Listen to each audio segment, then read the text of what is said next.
Karma foundation अपने बहुप्रतीक्षित साहित्य उत्सव वाणी शब्दों की शक्ति का आयोजन 10 जनवरी 2025 को संविधान क्लब ऑफ इंडिया में किया। यह अनूठा कार्यक्रम लेखकों, नीति निर्माताओं, संस्कृत प्रतीकों और विचारशील नेताओं की एक विशिष्ट सभा को एक साथ लाए ताकि साहित्य की परिवर्तनकारी शक्ति का जश्न मनाया जा सके। इस उत्सव का उद्देश्य यह पता लगाना है कि कैसे शब्द विचारों को आकार दे सकते हैं, सामाजिक परिवर्तन को प्रेरित कर सकते हैं और विभिन्न क्षेत्रों में सार्थक सहयोग को बढ़ावा दे सकते हैं। जी, वाणी एक साहित्य पर्व है। कर्मा फाउंडेशन का कर्मा साहित्य पर्व, वाणी द पावर ऑफ वर्ड्स, ये शब्दों की शक्ति का एक ऐसा उत्सव है जहां हम साहित्य, संस्कृति और कला का एक संगम प्रस्तुत कर रहे हैं। आज सुबह से हमारे कई सारे पैनल चर्चाएं हो चुकी हैं, वर्कशॉप्स हो चुकी हैं, बहुत सुंदर सांस्कृतिक प्रस्तुतियां हुई हैं और मैं उम्मीद कर रही हूं कि हमारे सभी दर्शकों को पसंद आ रहा होगा। और इसके बारे में क्या क्या कहना चाहेंगे और देशवासियों को क्या संदेश है इसके माध्यम से? वाणी जब आइडिया मैंने सोचा, कर्मा फाउंडेशन के अंतर्गत हम ये कर रहे हैं। कर्मा फाउंडेशन का जो उद्देश्य है एक ऐसा समावेशी समाज बनाने का है जहाँ हर इंसान एम्पावर्ड हो, हर इंसान ज़िंदगी में सब कुछ करने के सक्षम हो। और मेरा ऐसा मानना है कि सक्षम शिक्षा से हो सकते हैं। और ये वाणी जो लिटरेचर फेस्टिवल है वो भी शिक्षा का ही एक एक्सटेंशन है। इस डायलॉग से हम समाज में जो परेशानियां हैं या कहिए कुछ छोटी मोटी फॉल्ट लाइंस हैं, उन्हें हम किस तरह से भर सकते हैं, हम उस बारे में बात कर रहे हैं। किस तरह से साहित्य के द्वारा हम समाज में बदलाव ला सकते हैं। तो वाणी का उद्देश्य यही है कि ज़्यादा से ज़्यादा युवा जुड़े हमारे साथ, ऐसे लोग जुड़ें जो समाज के लिए कुछ करना चाहते हैं, देश के लिए कुछ करना चाहते हैं। और मुझे खुशी है बताते हुए कि पूरे देश भर से हमारे पास ऑथर्स हैं, हमारे कल्चरल आइकॉन्स आए हैं, कुछ एमपीज़ हैं।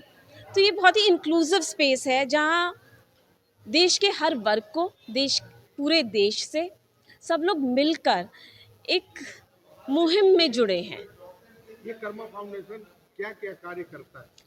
कर्मा फाउंडेशन एजुकेशन, स्किलिंग और एंटरप्रेन्योरशिप में बेसिकली काम करता है। हमारा उद्देश्य है कि हम ज़्यादा से ज़्यादा लोगों को स्किल कर पाएँ जिससे वो अपनी ज़िंदगी को बेहतर बना पाएँ।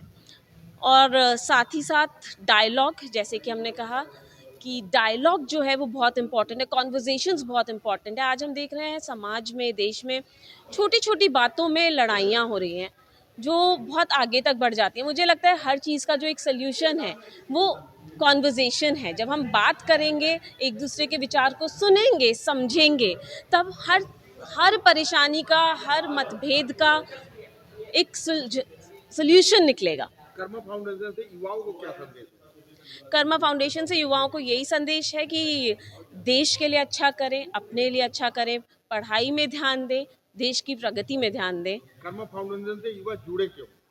कर्मा फाउंडेशन से युवा इसलिए जुड़े हैं क्योंकि कर्मा में जो हम बिलीव करते हैं वो है power of thoughts, words and actions. यानी कि हमारे शब्दों में, हमारे कर्मों में और हमारी सोच में बहुत शक्ति है। तो जो युवा यहाँ पे जुड़ेगा उसकी सोच को हम सम्मान देते हैं, वो जो आइडियाज़ लाते हैं, जो बोलते हैं, हम उसका सम्मान करते हैं और साथ में हम कार्य करते हैं कि हम कुछ बदलाव ला सकें। क्या नाम है मैम आपका? मैं ध्वनि जैन, संस्थापक कर्मा फाउंडेशन हूँ। मैं इंजीनियर हूँ, लेकिन मुझे ऐसा लगा कि मुझे देश के लिए कुछ ज़्यादा करने की ज़रूरत है। और जैसे आपने कहा युवा क्यों जुड़ें, उसका ही एक्सटेंशन है। मुझसे बहुत लोग पूछते हैं कि कम उम्र में आपने फाउंडेशन खोलने की क्यों सोची। तो मुझे लगता है ज़्यादा से ज़्यादा युवा अगर कर सकते हैं तो ज़रूर करना चाहिए, क्योंकि आज का जो युवा है वो ही कल देश का निर्माता बनेगा। तो जितने ज़्यादा युवा जितने अच्छे से देश के लिए काम करेंगे। अंदर ये सोच कैसे आई इतनी कम उम्र में? मुझे लगता है इसका तो सारा श्रेय मेरे माता पिता को जाएगा। बचपन से ही उनकी शिक्षा है, उनके दिए हुए मूल्य हैं, तो उसका श्रेय केवल और केवल मेरे माता पिता, मेरे टीचर्स, मेरे गुरुज़ और हमारे कर्मा फाउंडेशन के जो एडवाइजरी बोर्ड है, मेंटोर्स हैं, सबको जाएगा।